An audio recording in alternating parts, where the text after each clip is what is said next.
Mga kapatid, congratulations ulit sa atin. Natalo na naman ang hottest temperature dito sa Metro Manila para sa taong 2012. May bago na naman.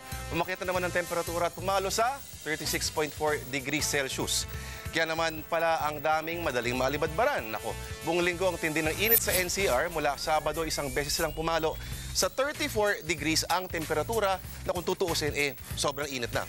Hindi pa rin kasi tayo nilulubayan ng ridge of high pressure na area na naka-apekto sa buong Luzon. Pero kung rireklamo nyo na ang init dito sa Metro Manila, nako, baka tunaw na kayo kung kayo ay nasa Cabanatuan. Dahil doon, 37.2 degrees ang temperatura. At posible pang mas uminit yan.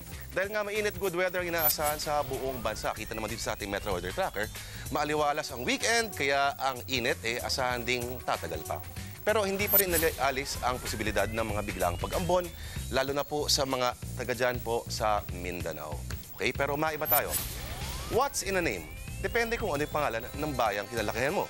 Okay, tulad ng bayan ng Sexmon sa Pampanga. Buti na nga lang pinalitan yan. At ginawa ng Sasmuan. Sa England mo ang lahat sila tigasin sa bayan ng Pennystone. Okay? Sa North Carolina sa Amerika, hindi sila naubusan ng pandikit sa Boogertown. Pero kung makasalanan ka, nako, may red carpet welcome ka sa isang lugar sa Michigan. Dati ang bati nila ron, welcome to hell. Pero ang pinakamalupit sa lahat, ang bayan ng Fuking sa bansang Austria. Take note dapat doble ingat sa pronunciation pero walang taka sa spelling. Fuking. Sumikat ang lugar dahil sa mga turistang gustong bumisita at magpa-picture sa mga town signs. Kaya mga residente, buwisit na at mga pila na ibalik ang pangalan ng bayan sa sinuunang tawag dito na Fuging. Aba, kamusta kaya sila, Rod? Siguro napakataas sa kanilang populasyon.